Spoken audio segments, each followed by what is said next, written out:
Assalamualaikum warahmatullahi wabarakatuh.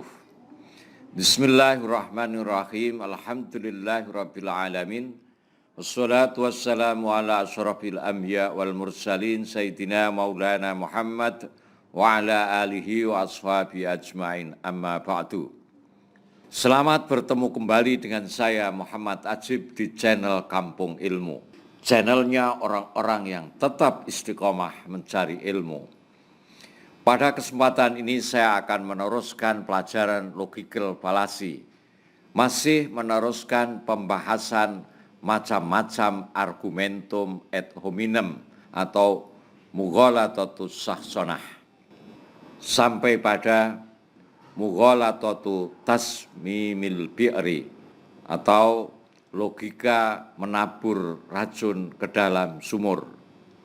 Menurut Adil Mustafa yang menulis kitab Al-Mughalatah Al-Mantiqiyah, Mughalatatus Sahsonah, ada yang menyebut Mughalatatus Sahsiyah, atau lebih terkenalnya itu argumentum ad hominem, ada 4 macam.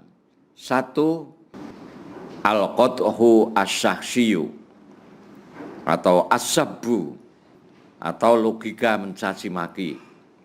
Ini sudah kita bahas. Yang kedua, at-ta'rid bidzuruf as-sakhsiyah, logika mengkaitkan dengan keadaan seseorang. Ini belum kita bahas. Yang ketiga, mughalatat anta aidun taf'alu hadza, engkau juga melakukan ini. Ini sudah kita bahas. Silahkan dilihat di pelajaran sebelumnya. Dan sekarang kita akan membahas tasmimul bi'ri atau poisoning the well atau logika meracuni sumur. Jadi yang sudah kita bahas ini nomor 1, nomor 3, dan sekarang akan kita bahas yang nomor 4. Apa itu mughalatu tasmimil bi'ri? Mughalatatu tasmimil bi'ri ialah muhawalatu tahdil hujjah min khilalit tashkik bisidqil masdar alladhi ya'tamidu alaihil khosmu wa hiya tusbihu mughalatatas sahsonah. Logika menabur racun ke dalam sumur adalah seorang mencoba membantah argumen lawan dengan mempertanyakan atau meragukan keabsahan sumber yang menjadi sandaran lawan. Dan itu mirip dengan kekeliruan logika menyerang pribadi lawan. Dapat diklasifikasikan yang pertama yaitu al-qadhu as-sakhsiyu atau as-sabbu, argumen mencaci, menghina pribadi.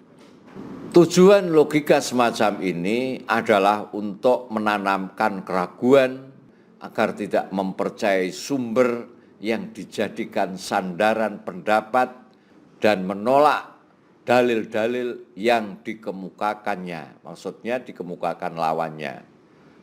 Logika semacam ini menyerupai orang yang menaburkan racun ke dalam sumur agar orang tidak meminum airnya. Seperti apa sih struktur logika menabur racun ke dalam sumur ini? Susunan atau struktur hujjah tasmimul bi'ri seperti ini. A. Katakan Zaid. Zaid memaparkan argumentasi S dari sumber si fulan. B. Lawan diskusinya Zaid, yaitu Amar, memberikan informasi tentang si fulan yang dijadikan sumber ini, yang mungkin benar atau salah. Tetapi Amar menyerang kebenaran sumber si fulan. Kemudian sebagai kesimpulannya, Amar mengatakan oleh karena itu argumen S batal atau tidak valid karena sumber si fulan tidak layak untuk dibenarkan karena tidak bersertifikat atau berijazah misalnya. Lebih mudahnya saya contohkan. A. Zaid ya. Zaid ini katakan orangnya adalah pecinta Islam. Dia memaparkan tentang syariat Islam. Islam adalah tuntunan hidup dari Allah Subhanahu wa taala yang disampaikan oleh Rasulullah Muhammad sallallahu alaihi wasallam. Tuntunan atau aturan hidup dalam ajaran Islam itu disebut sebagai syariat Islam. Dan syariat Islam ini meliputi tuntunan atau syariat untuk mengatur diri pribadi, mengatur keluarga, mengelola dan mengatur masyarakat, bangsa, dan negara. Ajaran atau syariat Islam juga mewajibkan umat Islam untuk hidup sesuai dengan syariat Islam itu, dimanapun, kapanpun. Dan juga mewajibkan untuk menyebarluaskan ke masyarakat sekitarnya. Tujuan syariat Islam pada hakikatnya adalah untuk menyelamatkan manusia, baik sebagai individu, sebagai kelompok manusia atau masyarakat, serta bangsa dan negara, agar selamat dari kesesatan dan kerugian di dunia dan akhirat. Perjuangan Islam dalam bentuk gerakan berarti melakukan upaya keras secara bersama untuk menyebarluaskan ajaran Islam secara utuh atau kafah agar dipeluk oleh manusia dan dipraktekkan dalam kehidupan bermasyarakat untuk kebaikan nasib individu dan masyarakat itu sendiri.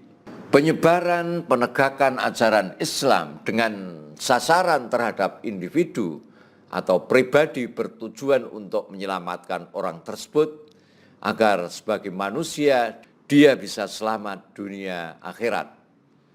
Penyebaran ajaran Islam untuk lingkup hidup keluarga dan kelompok kecil masyarakat juga bertujuan untuk menyelamatkan keluarga dan kelompok kecil itu dari kemelut keluarga dan pertikaian antara warga atau kelompok. Perjuangan menegakkan syariat sosial Islam dalam lingkup berbangsa, bernegara juga jelas untuk menyelamatkan bangsa dan negara itu dari krisis-krisis sosialnya dan agar bisa menjadi bangsa kuat yang maju, menjadi bangsa yang bermoral, aman, sejahtera, mendatangkan kemanfaatan pada bangsa lain, bukan mengeksploitasi atau menjajah bangsa lain. Demikian dikatakan oleh Dr. Yusuf Qaradawi di dalam kitab-kitabnya. Silahkan lihat linknya di kolom deskripsi. Kemudian B, katakan Amar, ini merupakan pembenci Islam, mengatakan, pendapat, narasi, pemaparan Islam seperti itu adalah khas doktrin tokoh-tokoh dan ulama-ulama Ikhwanul Muslimin seperti Yusuf Qaradawi, Said Qutb, Hasan al-Banna, dan gerakan yang ingin mengusung ide khilafah seperti ISIS, HTI, dan lain-lainnya. Yang semua gerakan semacam itu sudah dilarang di negara-negara Arab seperti Saudi Arabia, Mesir, dan lain-lainnya. Mengapa dilarang?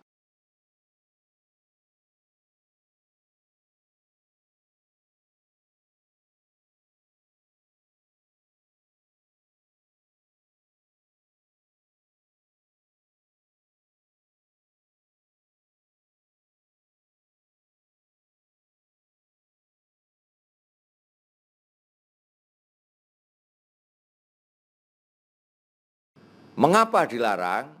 Karena gerakan ini biang kerok kekacauan, kerusuhan, dan terorisme. Kemudian B menyimpulkan, Amar ini pembenci Islam, oleh karena itu paparan Islam seperti yang telah disampaikan si A, Zaid, pecinta Islam tadi tidak valid alias batal, harus kita tolak karena akan melahirkan kacauan, kerusuhan, paham radikalisme, intoleran, dan terorisme. Bantahan Amar inilah hujjah atau logika tasmimul bi'ri. B. Amar atau pembenci Islam tidak membantah pemaparan A atau pencinta Islam tentang apa itu syariat Islam dan apa tujuan mulia syariat Islam. Tapi B langsung menaburkan racun ke sumur, yaitu menisbatkan pemaparan A ke Ikhwanul Muslimin, ke khilafah, ke ISIS, HTI, dan lain sebagainya yang sebelumnya telah diberi cap yang kerok dan akar ideologi radikalisme dan terorisme. Dengan narasi kebencian sedemikian rupa yang disebarkan di medsos secara masif. Dengan begitu diharapkan orang Islam tidak tertarik dengan syariat Islam, bahkan sebaliknya malah membenci gagasan penerapan Islam. Padahal penjelasan dan pemaparan Islam seperti yang disampaikan A, yang seperti yang disampaikan A tadi, juga dijelaskan dan disarai secara mendetail dalam kitab-kitab yang dibuat ngaji di pesantren. Tapi oleh B, pembenci Islam, tidak dikatakan. Dia sengaja menyembunyikan kalau syariat Islam seperti itu adanya. Dia sengaja menyembunyikan kalau syariat Islam itu adanya. Dan memang diajarkan di pondok pesantren dan bahkan pandangan orang-orang Syiah seperti Murtadha Mutahari juga mengatakan yang tidak jauh berbeda dari seperti yang disampaikan A atau pecinta Islam. Karena sekali lagi tujuannya ingin menaburkan racun. Narasi atau pemaparan A tidak ada yang dibantah B. B sama sekali tidak menyampaikan bantahan argumentatifnya. Tulisan-tulisan di medsos yang menggunakan logika atau hujjah tasmimul bi'ri itu banyak sekali. Maka hati-hatilah, jangan mudah menelan mentah-mentah suatu narasi pemaparan yang ujung-ujungnya membenci Islam. Logika atau hujjah tasmimul bi'ri itu sering digunakan oleh orang atau kelompok apapun, baik pemerintah atau oposisi, baik B maupun A. Ambiar dah. Pertanyaannya, mengapa logika seperti ini dinamakan logika atau hujjah tasmimul bi'ri? Simak baik-baik penjelasannya.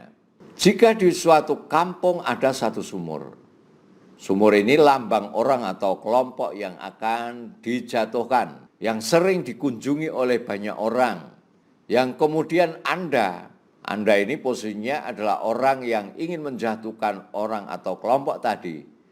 Anda tidak suka kalau sumur itu sering dikunjungi banyak orang. Apa cara jahat yang bisa Anda tempuh untuk menghentikan orang yang berkunjung ke sumur itu? Salah satu cara yang bisa ditempuh ialah menaburkan racun ke dalam sumur itu. Dengan menaburkan racun ke dalam sumur itu, maka di sana akan ada korban.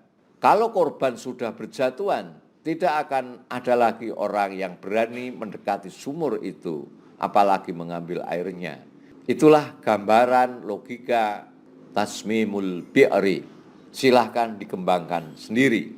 Begitu juga halnya kalau kita ingin meruntuhkan pandangan seseorang agar tidak dipercayai oleh orang lain, maka orang itu kita lumuri dengan berbagai macam racun dan buatlah kesan kuat bahwa dia adalah orang jahat, orang yang tidak bisa dipercaya, yang suka mempermainkan kebenaran, kepribadiannya layak diragukan, orang ini tidak bermoral dan hal-hal negatif lainnya, dengan tujuan agar orang tidak mengamini gagasan-gagasan atau ide-ide yang dia kemukakan, agar orang memusuhi dan lari dari orang tersebut.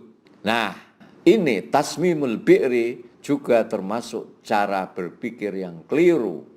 Tasmimul bi'ri ini tidak mencerminkan objektivitas di samping tidak layak dari sudut etika.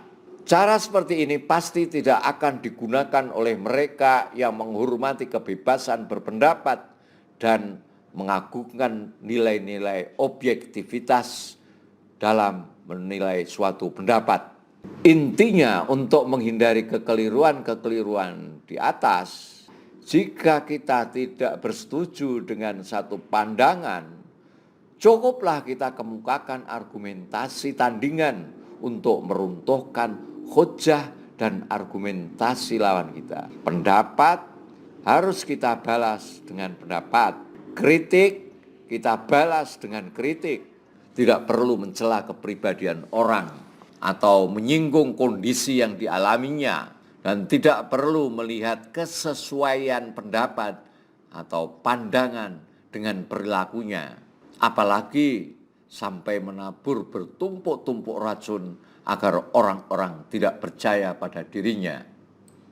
Sahabat Kampung Ilmu yang berbahagia, memang ada beberapa kondisi di mana cara berpikir seperti di atas bisa kita tolerir, dan ketika itu tidak tergolong ke dalam kesalahan berpikir. Misalnya dalam konteks pemilihan umum atau memilih pemimpin negara seperti gubernur, bupati, lurah, dan lain sebagainya. Apapun yang dikatakan oleh seorang tokoh dalam konteks pemilu, dalam konteks memilih pemimpin yang penting ini, tentu tidak bisa kita lepaskan dari kepribadian dan praktek kehidupannya. Tidak ada salahnya jika kita mempertimbangkan aspek kepribadian yang bersangkutan agar kita tidak salah memilih pemimpin. Salah memilih pemimpin itu harganya mahal, Kang. Salah memilih presiden, salah memilih gubernur, salah memilih bupati itu harganya mahal. Begitu juga dalam konteks persaksian. Persaksian tentu beda dengan perdebatan. Dalam persaksian kita perlu memerhatikan sisi-sisi yang kurang baik dari orang yang bersaksi agar kesaksiannya bisa kita percaya.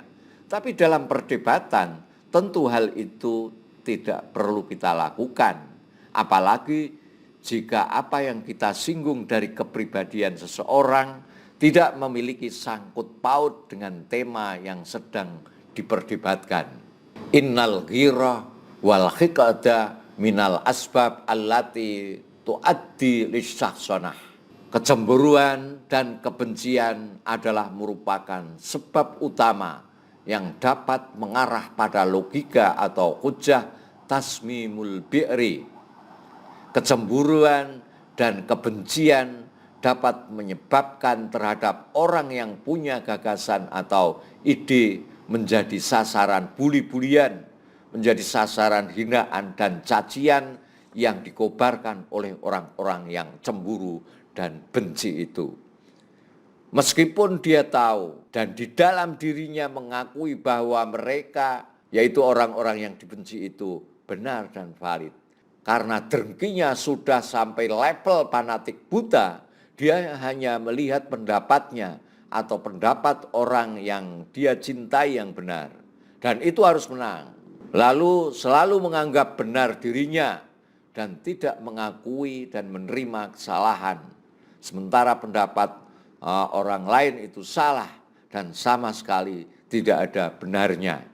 Dan jika gagasan dilontarkan oleh seorang yang merupakan pendukung lawannya, ia akan menghinanya, memusuhinya, bahkan sampai tega menyakiti fisiknya, bahkan juga sampai pada tega membunuhnya. Padahal masalahnya hanyalah ide, hanyalah gagasan, hanyalah sebuah pernyataan. Mengapa? Karena orang ini picik, cekak akale.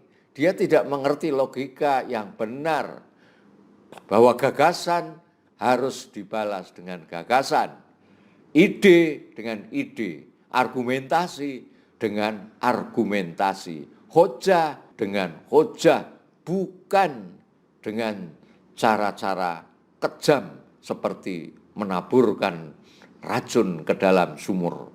Orang pendengki dan derengki selalu melihat gagasan dan ide orang yang berbeda adalah ancaman yang harus dienyahkan.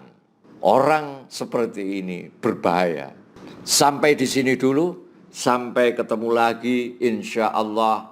Assalamualaikum warahmatullahi wabarakatuh. Muhammad Ajib.